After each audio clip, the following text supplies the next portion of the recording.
One of the things I'm really proud of is that Canadians, by and large, in a vast majority, really believe in our universal healthcare system. They believe that this is something of pride. It's a mark of pride that Canadians have, that we've got a system that doesn't discriminate someone based on how much money they have in their bank account or how much they earn. And that's the way things should be. And that's encouraging because that's what we believe. We are the party of healthcare. Tommy Douglas and his vision was to bring healthcare universal across the country, and we want to defend that. And he always said that there would be threats of those who want to make money off the system, who want to profit off the system, trying to encroach on it, trying to come back in, and we have to remain vigilant. And that's what we're seeing now. It's a very important time for us to double down on saying the solution to a healthcare system that's not working isn't to make it two-tier, isn't to introduce more for-profit options.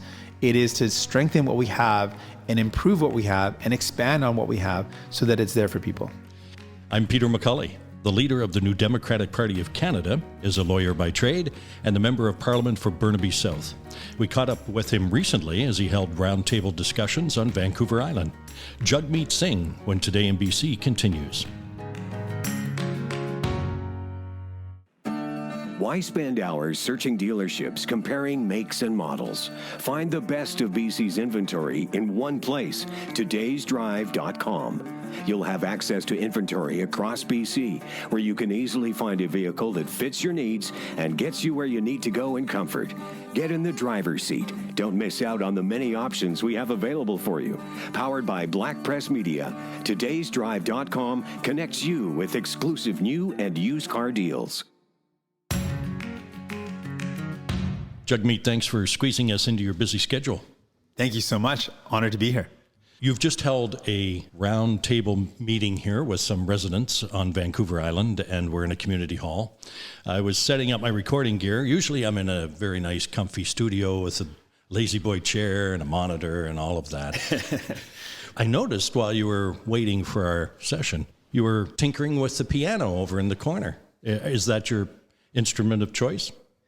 That's really funny. I did notice that you had noticed that. I am not actually a piano player, but I did learn how to play something called a harmonium. It's often used in Sikh traditional music. So I can play that a little bit. And so I try to dabble. Anytime I see a keyboard, I get a little excited and I want to just try it out. Let's start at the beginning. You were born in Ontario, moved to India, moved back to Canada, and found yourself for the first formative years in St. John's, Newfoundland, probably the friendliest city in Canada. Yes, that's exactly it. My formative years of life were in St. John's. I lived right across from a park called Bowering Park. Some people say boring park, but it's actually not boring at all. It's quite amazing as a park. A lot of my formative interests, riding a bike, learning how to swim, all happened in the city of St. John's. Newfoundlanders are fantastic people. They are indeed. Have you been back at all? You know what? We went back for our first trip after a number of years, my brother and I. This is years ago. And I think it had been about 30 years since we had been there. And we went together and we retraced some of the places that we lived. My brother was born in St. John's, so it was a very beautiful trip. We went back and found where our old home was. My father was a resident at the hospital, Waterdown Hospital, where he was learning to become a psychiatrist. And so we found some of the old places, our old haunts, and we had an incredible time, met with incredible people. We're catching up to you as you're talking to Vancouver Islanders, British Columbians, Canadians about our healthcare system and, in a roundtable fashion, some affordability issues that have really been coming to the forefront the last few years. What kind of questions have you been asking them? Well, we've been focusing on two really major issues with our roundtables. We've been talking a lot about affordability generally and the healthcare system. So what we've heard from people is that everything's getting more costly. Cost of groceries particularly, cost of your bills, energy, everything seems to be costing more.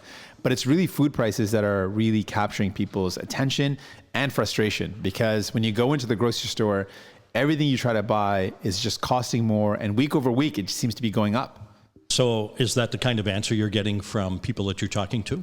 People, when I talk to them, they say that we're really feeling squeezed. We're doing everything right, working hard, and it seems like I'm affording less and less every week. We tell people that you're not wrong. The cost of food is going up, and you are doing everything right. The problem is the federal government is not willing to call out what is the major cause of the cost of living going up, which is corporate greed. The corporate grocery stores are increasing their prices well beyond their increased costs and are making record profits. Their CEOs are getting huge bonuses. And that greedflation or corporate greed-driven cost of living going up is something that we're the only party willing to call out and tackle. Pierre Poilievre is not willing to call it out, nor is Prime Minister Trudeau. We're saying we've got to do something about it, just like other countries around the world have done, like the United Kingdom, Spain, and Germany. They put in place a tax on their excess profits as a way to disincentivize the gouging or ripping off of Canadians. And how do you classify excess profits? Well, one way to look at it is you look at the profits that a company would normally make and take a period of time. One of the examples we did was look at a 5-year period of time with some growth factored in, and then look at that compared to what people are making, what companies are making now. And the amount that's well above trend of their profit is taxed at a higher rate. And that's one of the proposals. There's other proposals, but that's the one that we've seen from Europe. Let's talk about healthcare for a bit. With the Premier's asking for a new healthcare funding model, the Prime Minister has stated he'd like to see some real improvements made to the system overall. Are the people that you're talking to offering feasible grassroots solutions? They're offering incredible solutions. And I really want to lay out a vision of healthcare where we can get the care that you need when you need it, where you can go to a doctor and you've got a family doctor and you can go to an emergency room and it's there and you don't have to wait for hours and hours. The solutions that are being proposed by some of the healthcare workers and residents are very achievable. One of the solutions that we keep on hearing is the idea of a team-based healthcare approach, where you go into an office with a nurse, a doctor, a physiotherapist, a dietitian, a social worker to deal with the problems that people face with in a holistic way and dealing with it all together. That's something that we really support. But it starts with having a federal government that's willing to contribute appropriately for healthcare. And so far, the Prime Minister is not taking this seriously. And the Conservative leader thinks that it's all fine that the healthcare system is eroding because he wants to see more and more private care and for-profit care come in. There's a question. Two-tier healthcare. So how do people feel about that generally that you have been chatting to? How does your party feel about it? I think it's a great question. One of the things I'm really proud of is that Canadians, by and large, in a vast majority, really believe in our universal healthcare system. They believe that this is something of pride. It's a mark of pride that Canadians have, that we've got a system that doesn't discriminate someone based on how much money they have in their bank account or how much they earn. And that's the way things should be. And that's encouraging because that's what we believe. We are the party of healthcare. Tommy Douglas and his vision was to bring healthcare universal across the country, and we want to defend that. And he always said that there would be threats of those who want to make money off the system, who want to profit off the system, trying to encroach on it, trying to come back in, and we have to remain vigilant. And that's what we're seeing now. It's a very important time for us to double down on saying the solution to a healthcare system that's not working isn't to make it two-tier, isn't to introduce more for-profit options. It is to strengthen what we have and improve what we have and expand on what we have so that it's there for people. Is the fact that some of the policies are implemented by the federal government and some of the policies implemented by the provincial government causing some of the problems that we're seeing today? We believe that we've got a federal system which requires us to work together with provinces, and that often has resulted in some good solutions. Right now, one of our worries is that we've got some Conservative premiers that are really eroding or opening the door to serious gaps in our healthcare system. So Daniel Smith has been openly talking about things in Alberta that would just tear apart our universal healthcare system, and that's a problem. We've got Doug Ford in Ontario who just announced a plan to put massive increase in money into the for-profit private care, and that's also a big problem. So those are challenges, but I know there's solutions. With the power that we have at the federal government, we can work together to invest in the public system to strengthen it, and so I'm confident we can come up with good solutions. And that should not be a barrier. Just because we have to work with the provinces should not be used as an excuse for inaction. It does take more work. It is a system that can work if we make it a priority, and New Democrats believe that it can be done, and we want to make it a priority. It would seem to me that getting more qualified health professionals into the system faster would go a long way to solving some of our problems. Absolutely. One of the major immediate crises that we're up against is a shortage of healthcare workers. And so the mantra has been recruit, retain, and train. That is really what we need to do right now. Find ways to recruit more healthcare workers.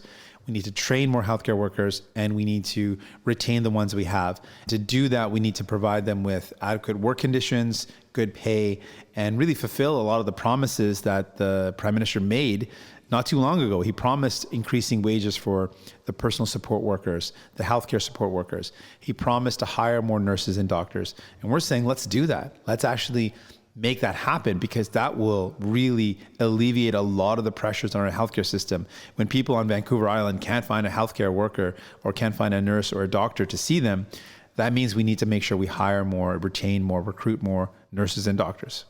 This past year, the Union of British Columbia Municipalities held a session about reimagining the province's healthcare system at their UBCM annual general meeting. One of the speakers talked about short-term versus long-term solutions in British Columbia and the need for both. There are some immediate things we need to do, and there's some long-term things we need to do. The immediate relief that is needed, really, we can't emphasize this enough, is more healthcare workers. And that means more nurses, more doctors, and more frontline workers. So that's the immediate relief. And then long-term, we have to look at better ways of delivering healthcare. Some of the models of healthcare in the past that we used don't seem to work anymore. One of the things that came up in the roundtable is that for family doctors to be this private business and set up in a way where they've got to run a business as well as see patients, for a lot of new graduates, they don't want to do that. They want to be able to go into communities and provide care and not have to worry about the business side of how to run a practice. And that's fair. So we need to find ways, creative models that put healthcare workers into a winning solution, a winning condition, that they're not going into a system that they don't want to do. And frankly, many young graduates don't want to set up a practice like that. So we're not going to get them into the field unless we come up with a better way to incentivize and encourage them to enter into family medicine. Is it fair to ask the municipalities to become involved in putting up, for instance, healthcare medical offices for doctors? There really isn't the structure in place at this point, but a lot of municipalities are talking about how they can become involved and help. Ideally, when we're faced with any problem, the more we can get all three levels of government working together, we will be able to solve the problems better. So working together with the province, the federal government, and municipalities, that is a winning condition. If we can get everyone together on the same page, we can deliver good results. It's something that in general, I think we need to do more often. Since the beginning of the pandemic, mental health issues have moved into the spotlight right across the country. What steps would the NDP take to improve mental health services in BC and across the country? We would treat mental health services as fundamental elements of our healthcare system. Right now, it's seen as a side priority, not something central. The reality is people are not getting the mental health services and care that they need. That has to change. So we would treat it as a part of our healthcare system, make sure people are able to access mental health services, fund it appropriately, and roll it into a universal healthcare system. In 2022, the NDP agreed to vote with the Liberals on confidence matters in the House of Commons in exchange for the government moving on some of your priorities for your party. And you've said that universal pharmacare program in 2023 is a deal breaker for the NDP. It's included in the document that we forced the government to enter into. In it, we laid out a number of things that have to happen. For the first year, we achieved what we wanted in terms of dental care for children under 12, rental benefits, and an additional support that was not in the agreement that we fought for, which is a GST rebate that went out to about 10 million Canadians of up to $467. We knew that people needed a little extra help given the cost of living going up. So we achieved that in the first year. In the second year, one of the things that has to happen is tabling and passing the legislative framework for universal pharmacare, and that's a Canada Pharmacare Act. So that's something the Liberals had fought against. They voted against in the past, and that has to be passed by the end of this year. We absolutely believe that the government should follow through on the commitments they made to us. If not, there'll be repercussions. When Today in BC continues, Jagmeet Singh talks about the Canadian dental benefit and affordable housing. Hey, it's the Moj, Bob Marjanovic. Join me on the Moj on Sports podcast on Black Press Media at todayinbc.com. Listen into conversations with well-known athletes and celebrities as we look behind the scenes at these successful people. Listen in to the Moj on Sports podcast on todayinbc.com. You'll also find the Moj on Sports podcast on iTunes, Spotify, Amazon, iHeart, YouTube, and Google Podcasts, as well as mojonsports.com. Today in BC is a Black Press Media podcast. I'm Peter McCully. Increasingly, the healthcare system in Canada has been under tremendous pressures given the stress from the pandemic and RSV, now the flu. What are your thoughts on addressing the ongoing COVID-19 pandemic and its economic impacts? The impacts are still being felt. In fact, a part of the reason that we're going through this inflation, the experts are saying there's a war in Ukraine and the supply chain issues continue to lag because of COVID. So we're still feeling the impacts of COVID. It's impacting us, and that's something that we need to consider. You mentioned the Canadian dental benefit. In December of 2022, Canadians who do not currently have dental coverage can now qualify for the Canadian dental benefit. How does the plan work and who qualifies? Certainly. So the plan is for anyone earning less than $70,000, they will receive $1,300 per child to get dental care needs met. It's a plan that requires families to apply for it. So I encourage everyone who qualifies, reach out to your local member of parliament if you got any questions. There's a website set up, check it out, and apply to get that care.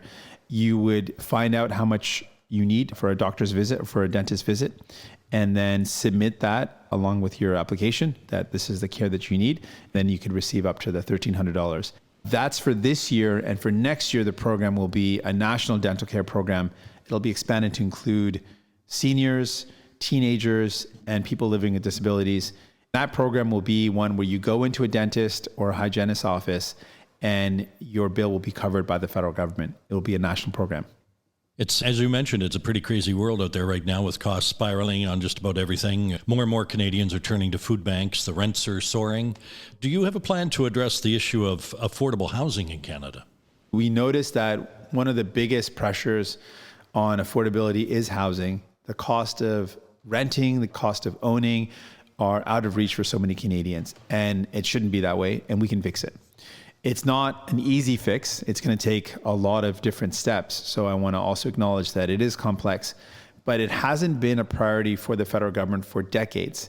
Hasn't been since the 90s that the federal government has really played any meaningful role in building affordable housing. If you look at the chart of when housing became more and more unaffordable, it really started to veer off after the 90s when the federal government stopped playing their role. We look at it in two ways. We need to build more homes that are affordable, and the federal government needs to really invest massively in building those homes. Those homes have to be a mix of not-for-profit, cooperative housing, as well as real incentives for private developers.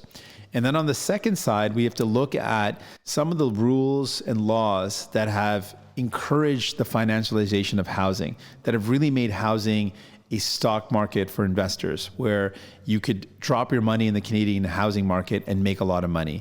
We need to find ways to disincentivize that and really make housing about finding a home. There's ways that we can change different laws around capital gains for investors. We can disincentivize corporations that want to scoop up homes and buy more property, and find ways to really keep housing as a place for Canadians to find a home. When we look at the developers, we've actually made a big change in the criteria for developers to receive public funding or federal dollars in building a project. Before, the definition was they would only need to have 20% of the project as affordable. And under the definition, in a city like Comox, for example, a one-bedroom apartment of $2,200 a month was considered affordable, which is absolutely not affordable. Under our new definition, which we've actually forced the government to adopt, and it will be implemented this year, that new definition would be that 40% of the project has to be affordable, and for a one-bedroom apartment, $1,000 rent, which is a significant improvement. Of course, we need to do a lot better, but that is moving us in a much better direction than we were before. 2023 is expected to be a busy year for people moving to Canada because of the pandemic that hadn't happened the last few years, of course. And the healthcare system that we've just talked about and the housing markets we've just talked about are not only going to be adjusted for those that are here now, but for those that are on the way. We need to make sure that we've got the right infrastructure in place. We know we need immigration. It is fundamental for our economy. We need more workers. There's lots of issues when it comes to different businesses telling us that they need more workers in those fields. So we need immigration, we need new Canadians, but we need to also make sure that we've got the resources in place. So the appropriate housing, healthcare resources, the infrastructure has to be in place so that people can come to Canada and thrive. That is something that we're very keenly aware of. How do you plan to support and grow small business in Canada? It's just been a really tough 3 years, and it doesn't look like it's going to be easy anytime soon. We take a very different approach. We want to identify the different needs of small and medium-sized businesses as compared to large corporations. And we talk about the largest corporations and their CEOs not paying what they owe. We really focus on those really huge multi-billion international CEOs and corporations. What we want to instead focus on making them pay their fair share, but then supporting small and medium-sized businesses. And a part of what I've heard from business owners is that acknowledgement that a small business is in a very different position. They have a different capacity to fill out complex forms and to apply for complex grants. So we want to make sure that we're creating an approach that is simplified, streamlined, and is different for small and medium businesses as opposed to the large corporations, which are often not paying what they owe. Jagmeet, what is your position on the ongoing issues of Indigenous rights and reconciliation in Canada? It's a major challenge in that for so long, Indigenous communities have been mistreated, have faced injustice, continue to face injustice, and it is an ongoing example of a major failure that we've not really addressed these problems. So we're continuing to raise concerns around the treatment of Indigenous children, making sure that clean drinking water is available across the country for any Indigenous community. We want to make sure that Indigenous people are able to live with dignity and respect, and that means implementing the guidelines laid out by the Truth and Reconciliation Commission, as well as the strong recommendations of the Murdered and Missing Indigenous Women and Girls Commission, which lays out a real path to protecting and ending violence against Indigenous women and girls. A couple of federal elections ago, I stumbled across Jagmeet Singh on TikTok, and you were really rocking it. Yes. And you're having fun with it still? Yeah, for sure. We're still on there pretty regular. It's something that I think I started off with a little bit more focus on it, and now I've laid off a little bit, but I'm still pretty active on TikTok. What will we find is one of your latest posts if we went to visit you? One of the latest posts is a cute one. I've been doing more and more posts with my daughter, and this one is a celebration of New Year's Day, my birthday, and her birthday all falling consecutively. So New Year's on the 1st, my birthday's on the 2nd, her birthday's on the 3rd. So we did a cute little dance together, celebrating the fun that we were having over those past 3 days. I'd like to thank Jagmeet Singh, leader of the New Democratic Party of Canada, for being with us on this edition of Today in BC. If you have suggestions or comments, send a voice message to podcast@blackpress.ca. You may be part of our podcast mailbag segment. You'll find Today in BC podcasts on iTunes, Spotify, Amazon, iHeart, and Google Podcasts.